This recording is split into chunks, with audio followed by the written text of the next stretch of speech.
सर्वांना नमस्कार। मास्टर विशाल सर या यूट्यूब चॅनलवरती आपलं सर्वांचं पुनश्च एकदा सहर्ष स्वागत। शुभ सकाळ। आजचा एकदम खूप महत्त्वाचा मुद्दा की महाराष्ट्रामध्ये होऊ घातलेली पोलीस भरती आणि या पोलीस भरतीसाठी तयार होत असणारे 1760 विघ्न, जसे की तुम्ही थंबनेलमध्ये बघितलं असाल की होय त्याच पद्धतीनं 1760 विघ्न पोलीस भरतीमध्ये दिसून येत आहेत। आजचा महत्त्वाचा मुद्दा म्हणजे पोलीस भरती ही पावसाळ्यात झाली हवी का, याच्यावरती काल जसं मी सांगितलं त्याच पद्धतीनं आज मी बोलणार आहे। एकदम परफेक्ट इन्फॉर्मेशन जे की आजपर्यंत कोणीही दिलेली नसेल। तत्पूर्वी सर्व विद्यार्थ्यांना सूचना आहे, आपल्या चॅनलवर जर तुम्ही नवीन असाल तर इथून पाठीमागे जसा विश्वास दाखवला तसंच इथून पुढे पण विश्वास दाखवा। प्रत्येक गोष्ट, प्रत्येक व्हिडिओमधला प्रत्येक शब्द हा तुमच्या हिताचा असेल याच विचारानं, याच मेंटॅलिटीनं मी व्हिडिओ बनवतो, एवढं लक्षात ठेवायचं। याच्यामध्ये कोणताही सरकार किंवा याच्यामध्ये कोणताही दुसरा घटक येणार नाहीये। हे पुस्तक घ्या, ते प्री वर्कआउट घ्या, याच्याकडून मला 10% डिस्काउंट भेटतो, त्याच्याकडून सगळं मला सुद्धा मिळते ते, पण मी आजपर्यंत कधीच भेटत नाही, कधीच बोललेलो नाहीये की आम्हाला हे वर्कआउट घ्या, ती प्री वर्कआउट घ्या। आजपर्यंत एवढे विद्यार्थी घडवले पण कधीही पोरांना प्री वर्कआउट किंवा कोणत्याही पद्धतीनं विद्यार्थ्यांना प्रोटीन वगैरे काही देऊन विद्यार्थ्यांना घडवलेलं नाहीये। त्यामुळेच कदाचित मला वेळ लागला असेल घडवायला विद्यार्थी, पण मी सक्सेस झालेलो आहे, याची नोंद घ्यायची आहे। त्याचबरोबर आपल्या यूट्यूब चॅनलवरती या दोन तीन दिवसांमध्ये परत 1000 सबस्क्रायबर वाढलेले आहेत। एक 11,000चा टप्पा पूर्ण झालेला आहे कालच। सो त्या सर्व विद्यार्थ्यांचे, त्या सर्व पालकांचे, त्या सर्व विश्वासू लोकांचं मी मनपूर्वक आभार मानतो। मी माझ्याकडून आणि आपल्या मॅडम अपर्णा मॅडम ज्या मुंबई पोलीस येथे कार्यरत आहेत, ज्या 21 किलोमीटर रनिंगमध्ये मॅरेथॉनमध्ये पोलीस मॅरेथॉनमध्ये 3 टाइम, एक वेळा गोल्ड आणि 2 वेळा सिल्वर मेडलिस्ट आहे, तेवढं लक्षात ठेवायचं। आणि त्या मॅडमांना कोचिंग मी करतो स्वतः, समजलं। सो अशा पद्धतीनं एक टॅलेंटेड पर्सन तुमच्या समोर आहे समजा। आत्ताची खूप महत्त्वाचा विषय तो म्हणजे पोलीस भरती ही पावसाळ्यात झाली हवी का? काय मुलांचं मत आहे? यस सर झाली पाहिजे। त्यामध्ये जर बघायला गेलं तर मी पोल टाकतोय आपल्या टेलिग्राम चॅनलवरती, तिथं एक 10 ते 7, 8, 10% मुलांचं मत आहे की पोलीस भरती ही पावसाळ्यामध्ये झाली पाहिजे। आणि उर्वरित जे काही 85-90% जी मुलं आहेत त्यांचं मत आहे की पोलीस भरती पावसाळ्यानंतर झाली पाहिजे। हे मतांतर प्रत्येक गोष्टीमध्ये, सर्व विद्यार्थ्यांचं प्रत्येक घटकामध्ये असलेलं दिसून येतं। सो ह्याच्यावरती माझं मत काय हा विषय आहे।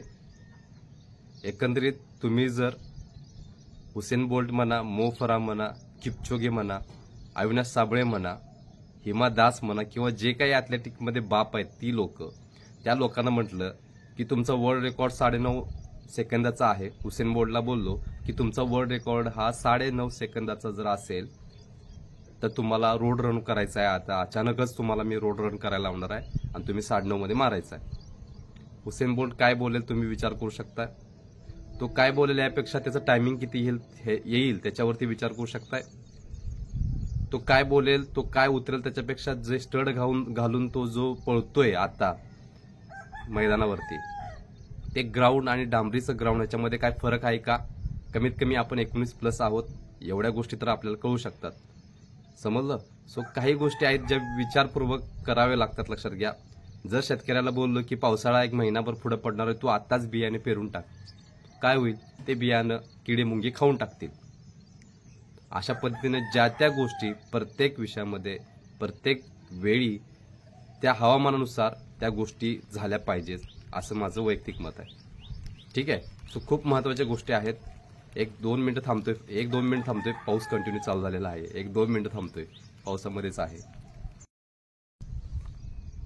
तर अशा पद्धतीनं मध्येच पाऊस आला, पाऊस कंटिन्यू चालू आहे आमच्या इथं, थोडासा पडतो, थोडासा नंतर येतो, असं पद्धतीनं होत आहे। आता सुद्धा बारीक चालू आहे, पण विद्यार्थ्यांच्यासाठी लवकरात लवकर पोहोचायचं असेल तर आपल्याला सुद्धा काहीतरी कष्ट घ्यावे लागतील। परत पाऊस चालू झालेला आहे जोरात, तुम्ही बघू शकताय समोर पाऊस पडत आहे। सो खूप महत्त्वाचा विषय आहे की बाबांनो, प्रत्येक गोष्ट ज्या त्या वेळी, ज्या त्या हवामानानुसार व्हायलाच पाहिजे। ओके। जरी ऑलिम्पिक असेल, जरी आशियन गेम्स असतील किंवा बाकीच्या सगळ्या काही टुर्नामेंट्स असतील, नॅशनल असेल, स्टेट असेल, किंबहुना जिल्हा आणि तालुका, आम्ही आतापर्यंत जवळजवळ 2 लाख मुलांचे कॉम्पिटिशन पार पाडले असतील। आम्ही सुद्धा घेतोय, आम्हाला सुद्धा माहिती आहे. पण पहिला जर तुम्ही कॉम्पिटिशन घेत असाल तर पहिली गोष्ट असेल, पहिला विद्यार्थ्यांची काळजी घेणं हे प्रत्येक कोचचं काम असतं. ड्युरिंग कॉम्पिटिशन असेल किंवा ड्युरिंग बाऊट असेल तर त्याच्यामध्ये रेफरी म्हणून काम करतोय. तर रेफरी म्हणून काम करत असताना पहिली सूचना असते की आतल्या मुलांना कोणत्याही पद्धतीने इंजुरी होता कामा नये. आतली जी मुलं खेळत असतात त्या मुलांना रेफरीचं काम असतं की त्यांना कोणत्याही पद्धतीने इंजुरी होता कामा नये. पहिली गोष्ट त्यांची हीच गोष्ट असते की त्यांनी हीच काळजी घ्यायची असते. कोचचं पण सांगितलं, रेफरीचं पण सांगितलं, म्हणजे पंच आणि प्रशिक्षक यांचं पण काम सांगितलं की पहिला to care of boxer, to care of player काय असेल ते असेल. आतापर्यंत जिल्ह्यापासून ते इंटरनॅशनल स्तरापर्यंत जवळजवळ 15 रेफरीशिप एक्झाम पास केलेला माणूस बसलाय समोर. सगळ्या गेम, जेवढे गेम आहेत आमच्याकडे त्या सगळ्या गेमचे रूल्स रेग्युलेशन तोंडपाठ आहेत. कुठल्या एज कॅटेगरीमध्ये कोणती मुलं बसतात, स्कूल गेमला काय आहे रूल्स रेग्युलेशन, जे असोसिएशनच्या स्पर्धा असतात त्याला रूल्स रेग्युलेशन काय असतात, कुठल्या गेमला कोणती मान्यता आहे, कुठले गेम स्टेट गव्हर्नमेंटला चालतात, कोणते गेम सेंट्रल गव्हर्नमेंटला चालतात, कोणते गेम दोन्हीला पण चालतात, कोणते गेम दोन्हीला पण चालत नाहीत. भरपूर आहे, भरपूर इन्फॉर्मेशन आणि जेवढा एक्सपिरियन्स आहे तो सगळा नॉलेजचा भांडार माझ्याकडे आहे. वेळ येईल तसं 100% तुमच्यापर्यंत देण्याचा प्रयत्न करेन. या गोष्टी खूप महत्त्वाच्या आहेत. सो आज ज्या गोष्टीवर बोलणार आहे आपण की पोलीस भरती मैदानी झाली हवी का, मैदानी पावसाळ्यात झाली हवी का.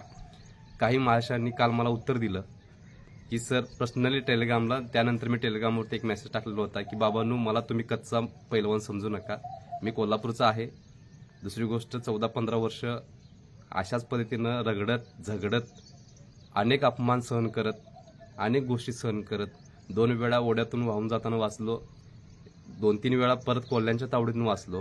कारण की सुरुवातीला मी 50 रुपयाची फी घेऊन मी सायकलवरून मी चालत 10-10 किलोमीटर 7 किलोमीटर जायचो, मुलांना 3-3 तास शिकवायचो आणि तिथून पुढे येऊन स्वतःची प्रॅक्टिस आणि स्वतःची डेव्हलपमेंट अशा पद्धतीने गेले 15 वर्षाचा प्रवास चालू होता. एवढं लक्षात ठेवायचं. त्यामुळे मला तुम्ही कच्चं समजू नका. ज्यावेळी तुम्ही चड्डीत होता त्यावेळी मी शिकवायला जात होतो, एवढं लक्षात ठेवायचं. वय वर्ष 16 होतं त्यावेळी. सगळीजण मूर्ख समजत होते, हे काहीतरी वेगळं करते, हे काहीतरी वेगळंच करते. पण आता एक वेगळंच कॅरेक्टर म्हणून मला समजलं जातं. दिवसाला 100+ कॉल येतात मदतीसाठी वेगवेगळ्या फील्डमधून की सर याच्यावरती काय तर सांगा, त्याच्यावरती काय सांगा. स्पोर्ट्स प्लस एज्युकेशन, एज्युकेशनमध्ये पण टॉपर आहे, स्पोर्ट्समध्ये पण टॉपर आहे, कोणी हात धरू शकत नाही. उच्च पदवी झालेली आहे, सध्या PhDसाठी विषय सगळा चालू आहेत. पण आपण आपलं कधी सांगत बसत नाहीये. त्या लोकांना सांगतोय, विद्यार्थ्यांना, की मी विद्यार्थ्यांचा कधीच अनरिस्पेक्ट करत नाहीये. मी विद्यार्थ्यांना कायम रिस्पेक्ट देतो. कारण माझ्याकडे 2.5-3 वर्षापासून ते 43 वर्षापर्यंत विद्यार्थी शिकतात. समजलं. सो मी त्यांच्यापेक्षा खूप लहान आहे म्हणून अजून पण समजतोय. कारण की माझे विद्यार्थी हे माझ्यापेक्षा मोठे असं मी समजत असतो कायम. आणि प्रत्येक गोष्टीला तेच वाटत असतं की आपले विद्यार्थी हे आपल्यापेक्षा मोठेच असावेत. मग ते मिडलने असू दे, करिअरनं असू दे, बाकी सगळ्या गोष्टीमध्ये ते मोठेच असायला पाहिजे, असं माझं वैयक्तिक मत असतं. सो तुम्ही मेसेज करत असताना मी सर्वांना रिप्लाय देतोच, पण तुम्ही क्रॉस जाण्याचा प्रयत्न करू नका. काल त्याच पद्धतीने झालं ती गोष्ट. सो मी त्याला ब्लॉक करून टाकलं, विषय संपला. आत्ता खूप महत्त्वाचा विषय आहे की पोलीस भरती मैदानी जी आहे ती पावसाळ्यात झाली हवी का. आता पहिला भरतीचा इतिहास बघूयात. काही लोकांनी सांगितले की सर 2014ला वगैरे पोलीस भरती पावसाळ्यात झाली होती.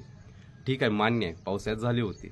पण त्यावेळची कॉम्पिटिशन, त्यावेळची बेरोजगारी, त्यावेळची जीवन जगण्याची पद्धत म्हणजे संस्कृती, इथून 2014, 13, 14, 12 काय म्हणत असाल तुम्ही त्यासुद्धा आम्ही भरत्या बघितलेल्या आहेत. सो तिथून ते आतापर्यंत 10 वर्ष बदललेले आहेत. आणि अलीकडच्या 3 ते 4 वर्षामध्ये जग झपाट्यानंच चेंज झालेलं आहे. राहणीमानामध्ये बदल झालेला आहे, एकंदरीत खाण्यामध्ये बदल झालेला आहे. सर्व गोष्टी ह्या चेंज झालेल्या आहेत, एवढं लक्षात ठेवायचं. समजलं. सो तुम्ही जे मागताय की बाबा झालीच पाहिजे किंवा मला चॅलेंज देतात की करू शकतात, ज्याच्याकडे गट्स आहेत ते करू शकतात. हा, तो करू शकतोय. पण सगळ्यांची परिस्थिती, सगळ्यांची कंडिशन, सगळ्यांचा स्टॅमिना, सगळ्यांचा एन्ड्युरन्स पॉवर असेल, सगळ्यांची स्ट्रेंथ पॉवर असेल, ती सारखीच असेल. Impossible, impossible. डोके तेवढे विचार, त्याच पद्धतीनं प्लेयर तेवढे त्यांचे स्टॅमिना, त्याची स्ट्रेंथ, त्यांचा एन्ड्युरन्स हा वेगवेगळ्या पद्धतीचा असतो. म्हणूनच एखाद दुसराच कॉम्पिटिशन मला, एखाद दुसराच देशाचा प्लेयर हा टॉपला जाऊ शकतो, सगळी जाऊ शकत नाहीत. मग त्यामध्ये परत राजकारण असेल, स्पोर्ट्समधलं राजकारण एकदम घाण पद्धतीचं आहे. गेले कित्येक वर्ष मी अनुभवतोय, एवढं लक्षात ठेवायचं. सो पहिला विषय असा आहे की इतिहास काय आहे आताच्या घडीला. मी सांगितलं 2014 पासून ते 2024 पर्यंत वेगवेगळ्या पद्धतीचे चेंजेस आपल्याला झालेला दिसून येतात. त्यामुळं कुणीही स्वतःला चॅलेंज देऊ नका. त्यावेळची खाण्याची पद्धत वेगळी होती. त्याच्या जर आधी बघितला तर भारत स्वतंत्र झाल्यापासूनचे एक वेगळाच विषय होता. जसं की आमचा कोल्हापूर जर पकडला तर इथं कुस्तीगिरांची पंढरी म्हणून ओळखलं जातं. सो अशा पद्धतीने त्यांचं खाणेपान एवढं खतरनाक होतं की विषय नाही. त्याच पद्धतीची कामं होती. त्याच पद्धतीनं त्यांच्याकडे मोबाईल वगैरे सोशल मीडिया हे काही नव्हतं. त्यामुळे त्यांचा दिवस सगळा ह्याच्यामध्ये जायचा. त्यामुळे ती लोक 90 वर्ष, 100 वर्ष, 100+ वर्ष जगत असलेले आपल्याला दिसून येतात. आणि आता 2 महिन्याचं पोरगं, 3 महिन्याचं पोरगं, 5 महिन्याचं पोरगं हार्ट अटॅकने मरत आहे. एवढं लक्षात ठेवायचं. सो ह्या गोष्टी खूप महत्त्वाच्या आहेत. तुम्ही ज्या गोष्टी चॅलेंज करताय त्या गोष्टी तशा आता राहिलेल्या नाहीत, एवढं लक्षात ठेवायचं. आता तुम्हाला सांगितलं भरतीचा इतिहास सांगितला, त्याच पद्धतीनं हे सरकार काय गडबड करते ही गोष्ट खूप महत्त्वाची आहे. हे सरकार का गडबड करते कारण की त्यांना पुढं दिसत आहे की विधानसभेमध्ये आपल्याला निवडून यायचं आहे. म्हणून एकच गोष्ट खूप महत्त्वाची आहे. मी वेगवेगळ्या जिल्ह्यांमध्ये वेगवेगळ्या सिनियर पर्सनला भेटलेलो आहे. त्यांच्याबरोबर हितगुज केल्यानंतर, त्यांच्यानंतर बोलल्यानंतर तर मला एकंदरीत समजून सुद्धा आलं आणि माझा सुद्धा एक्सपिरियन्स सांगितला की यांना या गोष्टी चालू करून पुढं जर निम्म्यात जरी अडकल्या तरी पण चालू शकतात ह्या लोकांना. पण याचा ॲडव्हान्टेज डिसॲडव्हान्टेज जो विद्यार्थ्यांना बसणार त्याचा विचार अजून पण नाहीये, लक्षात घ्या. सो इतिहास सांगितला, नंतर सरकार काय गडबड करते ते पण सांगितलं, कारण की त्यांना विधानसभेवरती निवडून यायचं आहे. या अगोदर भरती पावसात झाली होती का हा एक प्रश्न होता. तर याआधी पोलीस भरती पावसात झालेली होती, 2014 वगैरे म्हणताय तुम्ही ते.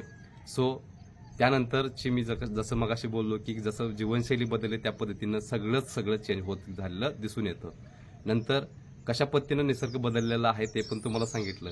तेव्हापासून आतापर्यंत जीवन पद्धतीमध्ये टोटली तुमच्या चेंजेस झालेले आहेत. काही उदाहरण मी तुम्हाला मगाशी जसं सांगितले की हुसेन बोल्ट असेल, मो फराह असेल, आपला अविनाश साबळे असेल किंवा बाकी सगळे किपचोगे असेल किंवा जे काही ॲथलेटिकमध्ये बाप आहेत किंवा स्पोर्ट्समधले बाप असतील, त्यांना जर म्हणलं की बाबांनो तुम्ही ते सगळे ग्राउंड सोडून द्या आणि तुम्ही उद्या यायचं इथं आणि आम्हाला तोच टाइम रेकॉर्ड नोंदवायचा आहे, बघूयात कुणाचा दम आहे. हे जे ऑलिम्पिकचे प्लेयर आहेत ना त्यांना म्हणायचं उद्या की डांबरीवरती या डायरेक्टली करा रोड रन करत असताना. लक्षात घ्या, रोड रन करत असताना त्याचे जे बॉडी वेट शिफ्टिंग असतील, स्टेपिंग असेल, ह्या सगळ्या गोष्टी आहेत त्या टोटली चेंज असतील आणि वर्षभर तुम्हाला त्याच्यावरती प्रॅक्टिस करायला पाहिजे तर तुम्ही त्याच्यावरती चांगला परफॉर्मन्स देऊ शकताय. तुम्ही जर ऑफ रोड प्रॅक्टिस केला असाल तर ऑफ रोड आणि ऑन रोडचा फरक ज्या कोचला माहिती आहे ते फक्त सांगू शकतील की बाबा कशा पद्धतीनं विद्यार्थ्यांना इंजुरी होऊ शकतात. तर रनिंगमध्ये बघायला गेलं तर माझ्या मते, मी एवढा अभ्यास केलेला आहे किंवा मी एवढं विद्यार्थ्यांना कोचिंग करतोय, तर जास्तीत जास्त मोठ्या कमीत कमी 20 इंजुरी होऊ शकतात. रोड रन करा किंवा बाकीचे रन करत असताना जर तुम्ही चुकीचं करत असाल तर जास्तीत जास्त ज्या मोठ्या इंजुरी आहेत त्या 20 प्रकारच्या इंजुरी तुम्हाला होऊ शकतात. आणि एक इंजुरी तुम्हाला किती हानीदायक असू शकते हे तुम्हालाही माहिती आहे. साधा शीन पेन झाला तर 1000 विद्यार्थ्यांचे मेसेज गेल्या वेळेच्या भरतीमध्ये होते, सर शीन पेनवरती पर्याय सांगा. मी एवढं कोचिंग केलं तर माझ्या विद्यार्थ्यांना शीन पेन म्हणजे काय माहीत नाहीये. शीन पेन काय असतं हे माहीत नाही, एवढं लक्षात ठेवायचं. मग त्याच्यासाठी proper warm up, proper cooling down, proper stretching exercise, proper weekly time table, ह्या सगळ्या गोष्टी याच्यावरती डिपेंडिंग असतात. सोबत डायट आहे तुमचा, त्यातल्या त्यात पद्धतीनं तुमचा चांगला शूज असेल, अशा पद्धतीनं असेल. आता काही विद्यार्थ्यांचे जुन्या लोकांनी काहीतरी बोललेलं असतो की 100चा जुता सुद्धा तोच काम करतोय जो 1000चा जुता करतोय, लाखोचा जुता करतोय. एक विषय जर समजून घ्यायचा म्हटला ह्या जुत्याबद्दल किंवा या शूजबद्दल, तर मी स्वतः माझा जो ॲथलीट आहे आता 41 किलोमीटरवरती रन करतात, जवळजवळ 40,000 ते 50,000 पर्यंतचे शूज मी त्यांना देतो घेऊन. डायटच्या बाबतीत बघायला गेलं तर मी सुद्धा डायटेशियन आहे स्वतः. सो मी माझ्याकडनं डायट न देता जे अजून सुद्धा माझ्यावरचे सिनियर तज्ज्ञ आहेत त्यांच्याकडून आम्ही डायट त्याला देतो. महिन्याला 7,000 रुपये 8,000 फक्त डायटेशियनची फी आहे. पण असा प्लेयर आहे आमच्याकडे की डेली सकाळी 21 किलोमीटर रन, डेली कंटिन्यू पाऊस, ऊन वारा सगळं काही असू दे करतात. आता माझ्याकडे 16-17 वर्षाची मुलं आहेत, ती 2 टाइम वर्कआउट करतात. सकाळी 1.5-2 तास, संध्याकाळी 1.5-2 तास. मिड टर्मला NDAची प्रॅक्टिस, NDAचं स्टडी असेल किंवा बाकी जी काही त्यांची कॉम्पिटिशन एक्झाम असतील, मग डिफेन्स असेल किंवा बाकी सगळ्या, तर त्याची त्यांची तयारी चालू आहे. आत्ता 17.5 वर्षाचा जो मुलगा आहे, जो माझ्याकडे 4 वर्षापूर्वी 3 वर्षापूर्वी प्रॅक्टिस करतोय, तो अलीकडच्या काळामध्ये 5-8 मध्ये 1600 मीटर मारलेलं पोरगा आहे आपल्याकडे. 5-8 आणि दिवसभर बाकी सगळ्या गोष्टी, दिवसभर कॉलेज बिलेज सगळं आणि कामसुद्धा करत 8 तास ड्युटी वगैरे. त्याच पद्धतीनं तुम्हाला मी सांगितलं मंगाचा मुद्दा की 100 रुपयाचा जुता पण तोच काम करतोय आणि लाखाचा जुता पण तोच काम करतोय. ह्याच्यावरती जरासं गैरसमज झालेले दिसून येतात. लक्षात घ्या, 100 रुपयाचा जुता म्हणजे शूज जो असतो, तुमचा बूट मराठीत, 100 रुपयाचा बूट हा एकदा पळालं, 2 वेळा पळालं, 3 वेळा पळलं, त्याचं सोल खराब होऊन जातात. विद्यार्थी त्याच्यावरतीच प्रयत्न करत असतात, परत त्याचे इन्सोल सुद्धा बाद होऊन जातात, त्याचे नॉट खराब होऊन जातात, त्याचे कापड खराब होऊन जातं आणि मग विद्यार्थी शिन पेन असेल किंवा बाकीचे जॉईनिंग पेन असतील, नी पेन असतील, त्याच्या आहारी जातात. मग परत जाणार फिजिओथेरपिस्टकडे. मग तो फी घेणार दिवसाला 200, 500, 1000 आणि तुला आठवडाभर करायला पाहिजे, 2 आठवडाभर करायला पाहिजे, तर तुला रिकव्हरी होईल. काही मुलं ह्या इंजुरीमधनं टोटली प्रॅक्टिस बंद करत असलेली दिसून येतात. टोटली प्रॅक्टिस बंद करून जातात की बाबा मला ते जमणार नाही, अशा पद्धतीने मला दुखतंय, असं होते तसं होते. मी तुम्हाला मगाशी सगळ्यात मोठ्या 20 इंजुऱ्या सांगितल्या किंवा पुढे सांगणार आहे थोडक्यामध्ये एक 5-6. तर त्यातून काही मुलं बाहेर कधीच आलेली नाहीत, ती तशीच अडकून राहिलेली आहेत. एवढं लक्षात ठेवायचं. शिन पेन माझ्यासारखा एक्सपिरियन्स पर्सन लय तर आठवड्याभरामध्ये काढतो. नॉकनी असेल, फ्लॅट फूट असतील किंवा जे काही मेडिकल पॉईंट्स असतील ते सुद्धा आम्ही 15-15, 20-20 दिवसामध्ये मी स्वतः काढतोय मुलांचे. कारण की सेंट्रल डिफेन्सचे 25 मेडिकल पॉईंट कोणते असू शकतात ह्याच्यावरती सुद्धा मी व्हिडिओ बनवलेला होता. 25. पोलीस भरतीला लय तर 7-8 बघतात, 10 जास्तीत जास्त, त्याच्या पुढे काही नाही आहे, लक्षात घ्या. त्यामुळे पोलीस भरती वेगळीकडे आर्मी असेल, NDA असेल किंवा डिफेन्समधले जे काही सेंट्रल गव्हर्नमेंटचे डिपार्टमेंट आहेत, तिथं 25 प्रकारच्या इंजुरी मी सांगतोय, 25 प्रकारचे मेडिकल हे चेकअप केले जातात. त्याच्यावरती सुद्धा पाठीमागे व्हिडिओ बनवलेला होता आणि त्यातनं सुद्धा काही प्रॉब्लेम आल्यानंतर विद्यार्थ्यांना भरती करून दाखवलेलं आहे, लक्षात घ्या. सो ज्याला अनुभव आहे ते फक्त सांगू शकतात. खूप महत्त्वाचा विषय आहे, समजलं. सो 100 रुपयाचा जुता जर तुम्ही 2-4 दिवसामध्ये जर 20-21 किलोमीटर पळवला 100 रुपयाचं घालून, तर त्याची पाक सगळंच संपून जाणार. त्याची ॲबिलिटी असेल त्याचं सगळं संपून जाणार, सगळं टोटली संपून जाणार. मग परत तुम्ही 2-4 दिवसाला 21 किलोमीटर पाहिलं, परत 100 रुपयाचं घेणार, परत 100 रुपयाचं घेणार, असं करणार आहे का? नाही आहे, लक्षात घ्या. त्यामुळं जो प्रॉपर त्याच्यावरती हुसेन बोल्टला बोललो, आता उदाहरण जाऊ दे, हुसेन बोल्ट असू दे, कोणी असून त्यांना बोलू 100 रुपये जुतं घालून पळ, काय एवढा विषय आहे? नाही, कधीच नाही घालणार ती लोक, लक्षात घ्या. त्यामुळं ही जी म्हण आहे ती कुठेतरी बाजूला ठेवा. कारण की स्पोर्ट्स इंजुरीबद्दल कोणीही तज्ज्ञ नाहीत, कोणीही सांगू शकत नाहीत. त्यासाठी मग फिजिओथेरपिस्टकडे जायचं किंवा जे काही आमच्यासारखे तज्ज्ञ लोक आहेत त्यांच्याकडे यायचं आणि मग सांगायचं, सर मला असं झालं, सर मला तसं झालं, ह्याच्यावरती काय तर सांगा, त्याच्यावरती तर काय सांगा. काही मुलं कर्नाटकामधून मुंबईला माझ्याकडे ट्रीटमेंट घ्यायला आले होते, आठवडाभर राहिलेली होती. त्यांचं मी 1 आठवड्यामध्ये सगळ्या गोष्टी पूर्ण करून, त्याचं खाणं पाणं मी स्वतः बघितलेलं होतं, ते पूर्ण करून त्याला पाठवलं. परत जे CISF BSF वगैरे तयारी करतात ती मुलं, लक्षात घ्या. चुकीचं वर्कआउटमुळे ह्याला तुम्हाला समोरं जावं लागतं. ओके, आत्ता गोष्ट खूप महत्त्वाची. पावसाळ्यात भरती झाली तर फायदे कुणाला, तोटे कुणाला, फायदा कुणाला, तोटा कुणाला. ओके, जी मुलं, फायदा म्हणलं तर जी मुलं गेले वर्षभर 1.5 वर्षभर प्रॅक्टिसमध्ये असतील त्या मुलांना कदाचित त्याचा फायदा होऊ शकतो, जी बोटा मोजण्याचीच आहेत, 5 ते 10%. आणि याचा तोटा कुणाला होणार, जी मुलं अनप्रॅक्टिशनल आहेत, जी 80, 85, 90% पेक्षा जास्त मुलं आहेत, त्यांना याचा तोटा होणार 100%. ओके, आता फायदा कुणाला म्हणण्यापेक्षा फायद्याचं गोष्ट असं आहे, जर पोलीस भरती जर अडकली, पोलीस भरती पावसामध्ये 2 दिवस आधी झाली आणि राहिलेली पोलीस भरती आठवड्याची 8 दिवसांची ती सगळी बॅच पावसाळ्यानंतर घेतली, तर मग पावसाळ्यानंतरचे होणारे जो हिवाळ्याचा दिवस येतो त्याच्यामध्ये जी भरती करणार पोरं, त्यांना याचा फायदा 100% होणार. कारण ते ग्राउंडवरती होणार, त्यावेळी मोर्चे निघणार, मग परत अडकणार भरती, कोण मॅटमध्ये जाणार, आम्हाला रोडवर पळालंय, आम्हाला इकडं पळवलं होतं, असं तसं. प्रत्येकाचे हे मॅटमध्ये गेलं की तुमचे पुढील 2 वर्ष गेले म्हणून समजा. मग तुम्हाला लय तर एकान दुसरी संधी भेटेल आणि तुम्ही काय होणार, एज बार होणार, परत तुम्ही रडत बसणार. ह्या अशा गोष्टीसाठी जर तुम्हाला नको असतील तर ह्या गोष्टी खूप महत्त्वाच्या आहेत. तोटे पण मी सांगितले, फायदे पण सांगितला. जे प्रॅक्टिशनर आहेत 1-2-4% मुलं त्यांना फक्त फायदा होईल आणि बाकी जे अनप्रॅक्टिशनर आहेत त्यांना तोटाच होणार, एवढं लक्षात ठेवायचं. सो ह्या गोष्टी खूप महत्त्वाच्या आहेत. रोड रन करत असताना किंवा भरती करत असताना 50-50% जर अडकली तर त्याचे डिसएडव्हान्टेज मी तुम्हाला सांगितलेत. त्यामुळं ही भरती एक सलग व्हावी हे माझं मत आहे. मी भरती नको म्हणणार नाही आहे, कारण की मी 40 दिवसापूर्वी 40 दिवसांच्या अगोदर मी टाइम टेबल सांगितलेलं होतं की ह्याच्या पुढे आपल्याकडे अजून 40 दिवस आहेत. तुम्ही कमीत कमी 70 ते 80% प्रयत्न तुमचा होऊ शकतो. 70 ते 80% तुम्ही भरती करू शकताय. 70 ते 80% भरती ही तुमची होऊ शकते. भरती म्हणण्यापेक्षा फिटनेस किंवा जो स्टॅमिना वगैरे असेल तो डेव्हलप होऊ शकतो आणि तुम्हाला ग्राउंडमध्ये 80% मार्क तरी मिळू शकतात 40 दिवसांमध्ये, प्रॉपर नियोजन असेल तर. सो 50% मध्ये अडकलं तर पण सांगितलं नसेल तर पुढचा विषय आहे महत्त्वाचा. एकंदरीत स्पोर्ट्समधल्या ज्या इंजुरी आहेत, मग त्याच्यामध्ये नी पेन असेल, जॉईंट पेन असेल, नंतर टेनिस एल्बो आहे, नी इंजुरी आहे, नंतर लो बॅक पेन आहे, फ्रॅक्चर, विविध प्रकारचे फ्रॅक्चर पण होऊ शकतात, काफ स्ट्रेन आहे, बाकी सगळ्या गोष्टी आहेत ज्या मोठमोठे आजार आहेत. 20 आहेत कमीत कमी, आणि मग लहान मोठे तर तुम्ही विसरून जा, खूप आहेत. मग ह्याच्यावरती बोलायला गेलं तर मग प्रत्येक विद्यार्थी एवढ्या पावसामध्ये एवढ्या लांबून येणार, भिजत येणार. खायला प्यायची गोष्टच वेगळी आहे, तिथं राहायची गोष्ट तर तुम्हाला माहिती आहे. एवढ्या चांगल्या उन्हाळ्यामध्ये ही पोरं आमची रोडच्या बाजूला झोपतात. मुतारीची सोय नाही आहे, बाकी बाथरूमची सोय नाही आहेत, मुलींसाठी तर बघायलाच नको. मग हे 300 रुपये तुम्ही पर हेड जे खर्च करायला म्हणताय ते कशावरती खर्च केला याचं उत्तर प्रशासनाने द्यावं. एकंदरीत पर हेड 300 रुपये मैदानीला प्रत्येक विद्यार्थ्यावर खर्च करायचं म्हणून रूल आहे किंवा त्याच्यावरती GR आहे, लक्षात घ्या. सो मग तुम्ही काय करताय?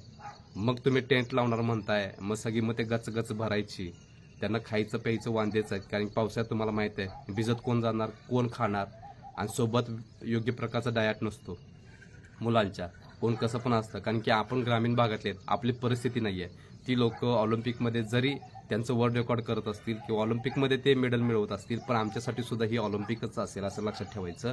कारण की यातला प्रत्येक विद्यार्थी उद्या देशाच्या सेवेसाठी किंवा माझ्या स्टेटच्या म्हणजे राज्याच्या सेवेसाठी उतरणार आहे, एवढं लक्षात ठेवायचं. त्यामुळे ह्या मुलांवरती अन्याय न होता ही जी भरती आहे ती भरती एक सलग व्हावी अशी माझी विनंती आहे. दुसरी गोष्ट, ह्याच्या डांबरीवरती म्हणजे ऑफ रोडवरती किंवा ऑन रोड ह्याच्यावरती, ह्या दोन्हींपैकी ऑफ रोडवरतीच झाली पाहिजे असं माझं वैयक्तिक मत आहे. कारण की वर्षभर जर तयारी तुमची ऑफ रोडवरती झालेली असेल, सर्कल 400/4, तर मग आता तुम्ही डायरेक्टली भरती ह्याच्यावरती रोडवरती घेऊ शकत नाहीये.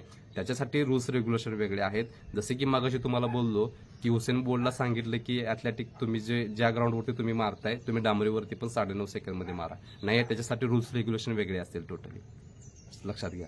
सो तसं त्या पद्धतीने मग 10-15 सेकंद वाढवून देणार आहे का विद्यार्थ्यांना सांगा. 1600 मीटरसाठी किंवा 100 मीटरसाठी 1-2 सेकंद वाढवून देणार आहे का सांगा. म्हणजे हे ऑथेंटिक असेल, हे ऑथेंटिक आहे, लक्षात घ्या. तुम्ही जर ऑफ रोडचे रूल्स रेग्युलेशन नियमावली जर इकडं ऑन रोडला वापरत असाल तर मग विद्यार्थ्यांचं नुकसान, एवढं लक्षात ठेवायचं. नुकसान म्हणजे जो 42 मारणार तो 38वर येईल, जो 50 मारणार तो 44वर येईल, अशा पद्धतीनं मुलांचं नुकसान होणार, एवढं लक्षात ठेवायचं. यात जास्तीत जास्त मुलांचं नुकसान होणार, 100% जास्तीत जास्त मुलांचं नुकसान होणार, हे मात्र नक्की आहे. त्यामुळं ही भरती एक सलग व्हावी, एकंदरीत हवामानाचा विचार करून व्हावी, एवढं माझं मत आहे. 4 दिवस असू दे, 10 दिवस असू दे किंवा किती दिवस पण असू दे, पण ही भरती ऑफ रोडला पाहिजे. कारण की आम्ही अभ्यास हे ऑफ रोडचा केलेला आहे. पुस्तकाच्या बाहेरचा एखादा प्रश्न आला तर कॅन्सल होतो. जर तुमचं पुस्तकाच्या बाहेरचं म्हणजे 8वी 9वी 10वी 11वी 12वीचं सांगतोय तो कॅन्सल होतो आणि त्याला पूर्ण मार्क दिले जातात. अशाच पद्धतीनं स्पोर्ट्सचं आहे, लक्षात ठेवायचं. त्यामुळे कुठेतरी ह्या गोष्टी चुकत असलेल्या दिसून येतात. याचं नुकसान किंवा ह्याला जबाबदार सरकार असेल. दुसरी गोष्ट, ह्याचं नुकसान जे आहे ते पूर्णतः विद्यार्थ्यांना असणार, लक्षात ठेवायचं. समजलं. सो सर्व काही गोष्टी आहेत, खूप सारी इन्फॉर्मेशन तुम्हाला आज मी दिलेली आहे. तर ह्या गोष्टी तुम्हाला आवडल्या असतील तर कदाचित आपल्या चॅनलला सबस्क्राईब करायला विसरू नका, एक लाईक आणि एक शेअर पण करायला विसरू नका, जेणेकरून मागं जशी सगळ्या गोष्टी खऱ्या ठरल्या त्या आतापर्यंत खऱ्या ठरल्या, एवढं लक्षात ठेवायचं. सो सर्वांना मी शुभेच्छा देतोय आणि मी इथं थांबतोय. धन्यवाद.